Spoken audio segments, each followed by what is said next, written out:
Assalamu alaikum. Welcome to another new session of Amar Padghar. I'm really excited that you guys are here. We are going to dive a really fascinating class of parts of speech. It's a really important function of grammar. So without doing any delay, let's jump into the class. আমরা যদি এই টপিকে খুব ভালো একটা দক্ষতা অর্জন করতে চাই তাহলে হচ্ছে আমাদের চারটা বিষয়ের উপর খুব ভালো একটা ধারণা রাখতে হবে। তার মধ্যে হচ্ছে ক্লাসিফিকেশন অফ নাউন, তারপর হচ্ছে আইডেন্টিফিকেশন অফ নাউন, তারপর হচ্ছে ডিটারমাইনার, কাউন্টেবল, আনকাউন্টেবল। এই চারটা বিষয়ের উপর যদি আপনি খুব মোটামুটি একটা ধারণা রাখতে পারেন তাহলে হচ্ছে এখান থেকে প্রশ্ন আসলে আমি খুব সহজে অ্যান্সার করে আসতে পারবেন। তো আমরা যদি দেখি একটু লক্ষ্য করি যে হচ্ছে ক্যাডেটের ভর্তি পরীক্ষা থেকে শুরু করে হচ্ছে আপনার প্রাইমারির পরীক্ষা, তারপরে হচ্ছে ভার্সিটি টেস্ট, বিসিএস প্রাইমারি, সব জায়গা থেকেই এই জায়গা থেকেই প্রশ্ন করে সব জায়গায়। তো চলুন আমরা একটু আজকে দেখি কিরকম কি আছে। তো আমি যদি একটু প্রথমে যাই যে আমি দেখাই যে সাবজেক্টের স্থানে আগে আমরা দেখব কোন কোন স্থানে হচ্ছে এগুলোকে আমরা খুঁজে পাবো নাউন। সাবজেক্টের স্থানে, অবজেক্টের স্থানে, প্রিপোজিশনের পরে বা প্রিপোজিশনের অবজেক্ট হিসেবে, আর্টিকেল বা ডিটারমাইনারের পরে, এগুলোকে আমরা খুব সহজেই খুঁজে পাবো। তো এরা কি রূপে থাকে এইগুলো যদি আমরা একটু দেখি কিভাবে থাকে এরা। তো হচ্ছে সাবজেক্টের স্থানে যদি একটি মাত্র শব্দ থাকে সেটাকে আমরা নাউন হিসেবে বিবেচনা করব। যদি দুইটা শব্দ থাকে, একটা হচ্ছে অ্যাডজেক্টিভ, অন্যটা হচ্ছে নাউন। আর যদি তিনটা শব্দ থাকে, একটা হচ্ছে অ্যাডভার্ব, একটা হচ্ছে অ্যাডজেক্টিভ এবং অন্যটা হচ্ছে নাউন। সাধারণত এরকমই হয়, কিছু এক্সেপশনাল কিছু জায়গা আছে যেগুলো নিয়ে আমরা পরে কথা বলবো অন্য এক সময়। তো সাবজেক্টের স্থানে কোনো কিছুর নাম, নাউন বলছিলাম। তারপর সাধারণত ভার্বের সাবজেক্ট হিসেবে নাউন ব্যবহৃত হয়। আমরা যদি দেখি যে ইন্ডাস্ট্রি ইজ দ্য কি টু সাকসেস, তো এই সেন্টেন্সটা যদি আমরা ভার্ব খুঁজি তাহলে ইজ হচ্ছে ভার্ব, ভার্বের ঠিক পূর্বে যার অবস্থান থাকে সেটা হলো সাবজেক্ট। তো এই সাবজেক্টের স্থানে যে থাকবে তাকে আমরা নাউন বলবো। তো এখানে যদি আমরা আরেকটু লক্ষ্য করি যে তারপরে দেখি যে হচ্ছে পেশেন্স ইজ এ ভার্চু। তো এই জায়গায় যদি ভার্বটাকে আমরা খুঁজি, এই হচ্ছে এই সেন্টেন্সটার ভার্ব, ভার্বের পূর্বে যার অবস্থান সেটা হচ্ছে নাউন। আবার যদি এই সেন্টেন্সটা দেখি যে honesty is the best policy, তো ইজ হচ্ছে এই সেন্টেন্সের ভার্ব, ভার্বের আগে যার অবস্থান সেটা হচ্ছে নাউন। সাধারণত আমরা যদি দ্বিতীয় নিয়মটা যদি আমরা দেখি যে ভার্বের অবজেক্ট হিসেবে নাউন বসে, বা হচ্ছে ভার্বের অবজেক্ট হিসেবে নাউন বসে অ্যাডজেক্টিভ, নাউন বসে অ্যাডজেক্টিভকে কোয়ালিফাই করে, এরকম অনেক স্ট্রাকচার আছে। তো সাধারণত ট্রানজিটিভ ভার্বের অবজেক্ট হিসেবে নাউন ব্যবহৃত হয়। যদি আমরা একটু দেখি যে 35 বিসিএস একটা কোশ্চেন আসছে, তো দেখি সাধারণত ট্রানজিটিভ ভার্বের অবজেক্ট হিসেবে নাউন ব্যবহৃত হয়। আমরা যদি দেখি যে 35 বিসিএস একটা এক্সাম্পল নিই ওখান থেকে, যে I am in the process of collecting material for my story. এটা অনেক বড় একটা সেন্টেন্স। ট্রানজিটিভ ভার্বের একটা অ্যাডভান্টেজ আছে, সেটা হচ্ছে আপনি এটা ইট দিয়ে রিপ্লেস করতে পারবেন, সেন্টেন্স যত বড়ই হোক কোনো সমস্যা নেই। আমি যদি দেখি যে I am in the process of collecting it, তাহলে হচ্ছে আমার এটা মিলে যাচ্ছে, that means it's a noun. আশা করি আমরা বুঝতে পারছি। তো আমরা যদি একটু পরের সেন্টেন্সটায় যাই, তারপর যদি আমরা একটু দেখি যে ডিটারমাইনারের পরে নাউন বসে। তো ডিটারমাইনার পর কিভাবে নাউন বসে, আমরা যদি দেখি ইট ওয়াজ নাথিং বাট আ গো, এ হচ্ছে একটা আর্টিকেল, কাইন্ড অফ ডিটারমাইনার। তো এরপরে যা থাকবে সেটাই হচ্ছে নাউন। তো আমরা যদি একটু দেখি যে this mutton has too much fat, it's a kind of determiner much determiner পরে একটা শব্দ পাওয়া গেছে, দ্যাট মিনস এটা একটা নাউন। তারপরে যদি দেখি এই জায়গা হচ্ছে আমরা প্রথমে বলে আসছিলাম যে একটা ভার্বের সাবজেক্টের স্থানে নাউন বসে, অবজেক্টের স্থানে নাউন বসে। শি রিডস বুক, তাইলে এই যে রিড ভার্বটা এই অবজেক্টটা গ্রহণ করছে, তাইলে এটা হচ্ছে ভার্বের অবজেক্ট হিসেবে একটা নাউন। তারপরে যদি আমরা দেখি যে দে বিল্ট এ স্ট্রং হাউস, এই সেন্টেন্সটা যদি আমরা একটু দেখি যে ভার্ব কোনটা, এই যে হচ্ছে বিল্ট একটা ভার্ব, এই ভার্বের পরে যদি আমরা বলেছিলাম যদি একটা শব্দ থাকে সেটা নাউন, দুইটা শব্দ থাকলে একটা অ্যাডজেক্টিভ একটা নাউন, তিনটা শব্দ থাকলে একটা অ্যাডভার্ব একটা অ্যাডজেক্টিভ একটা নাউন। তো আমরা যদি দেখি যে একটা শব্দ আছে হাউস, একটা শব্দ আছে স্ট্রং, তাইলে আমরা বলতে পারি যে হাউসটা হচ্ছে নাউন এবং স্ট্রংটা হচ্ছে এ ডি জে অ্যাডজেক্টিভ।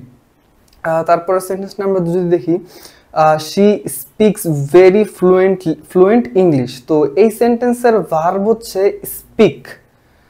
স্পিকের পরে যদি আমরা একটু দেখি যে কয়টা সেন্টেন্স আছে, একটা, দুইটা, তিনটা।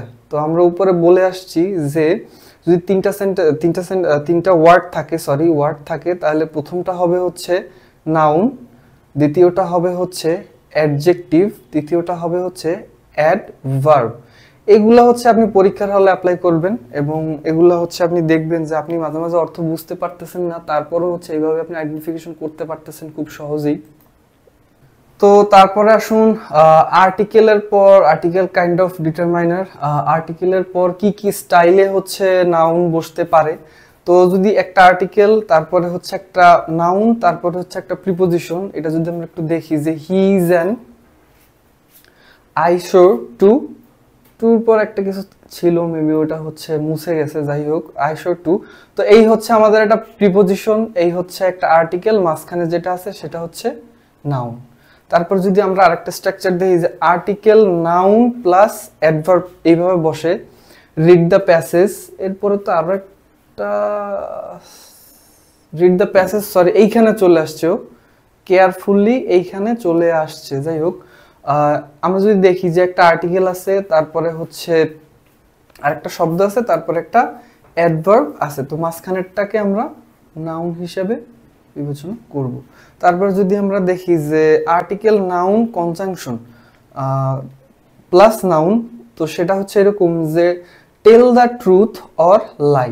তো আমরা জানি যে হচ্ছে এই যে কনজাংশনরা প্যারালালিজম মেনটেন করে, এটা কারেকশনে আমরা আলোচনা করি যে এই পাশে যদি আপনার নাউন থাকে এই পাশেও নাউন হতে হবে, এই পাশে যদি ভার্ব থাকে ওই পাশেও ভার্ব হতে হবে, এই পাশে অ্যাডজেক্টিভ থাকলে ওই পাশে আপনার অ্যাডজেক্টিভ হতে হবে, প্যারালালিজম মেনটেন করে এরা। তো আমরা যদি দেখি এই একটা ডিটারমাইনার পাওয়া গেছে দি, তারপরে হচ্ছে যে শব্দটা থাকবে ওটা হচ্ছে নাউন। তারপরে হচ্ছে article plus noun plus verb যদি আমরা একটু দেখি যে the poor are born to suffer, the poor are born to suffer. তো এই জায়গায় একটা খুব সুন্দর গ্রামাটিক্যাল স্ট্রাকচার আছে যে দি পুওর এর পরে কেন আর হইল, এটা আমরা যদি একটু এক্সট্রা ব্যাখ্যা দিই যে দি পুওর গরিবরা, এটা প্লুরাল ভার্ব প্রকাশ করে, এই কারণে হচ্ছে আর ব্যবহৃত হয়েছে। তো তারপরে হচ্ছে যে বর্ন টু সাফার, তো article noun verb, article noun verb, তো মাঝখানে যেটা আছে সেটা হচ্ছে ওয়ান কাইন্ড অফ নাউন। তো আমরা যদি একটু দেখি যে পজিটিভ কেজের পরে হচ্ছে পজিটিভ কেজ আসলে মূলত আপনার নাউন গঠনে, জিরান গঠনে সাহায্য করে। তো পজিটিভ কেসটা কি, যদি কারো পজিটিভ কেস সম্পর্কে ডেফিনেশন প্রয়োজন হয় কাইন্ডলি একটু প্রোনাউনে যাবেন, ওইখানে হচ্ছে প্রোনাউনের একটা চার্ট দেওয়া আছে, ওই জায়গায় subject form, object form, positive form, double positive form দেওয়া আছে, সেখান থেকে একটু পজিটিভ ফর্মটা দেখে নেবেন। তো আমরা যদি একটু দেখি যে পজিটিভের পর হচ্ছে অ্যাডজেক্টিভ বসে, কি কই নাউন বসে, তো হিজ, তারপরে হচ্ছে মাই, তারপরে হচ্ছে আপনার হিজ, এগুলো হচ্ছে পজিটিভ ফর্ম প্রোনাউনের। তো এরপরে যে শব্দটা থাকবে সেটাই হচ্ছে noun, all is a kind of noun. তারপরে মাই নিডস আর ফিউ, এখানে হচ্ছে needs looks like verb but it's not a verb, it's a noun. We shall not see his look again, তো এইখানে হচ্ছে হিজ লুক, এই his হচ্ছে একটা positive case, এরপরে যেটা বসবে সেটা হচ্ছে নাউন। তো তারপর যদি আমরা একটু দেখি যে প্রিপোজিশনের পর নাউন বসে, প্রিপোজিশনের পর প্রিপোজিশনের অবজেক্ট হিসেবে নাউন বসে। তো মিনিংফুল সেপারেশন অফ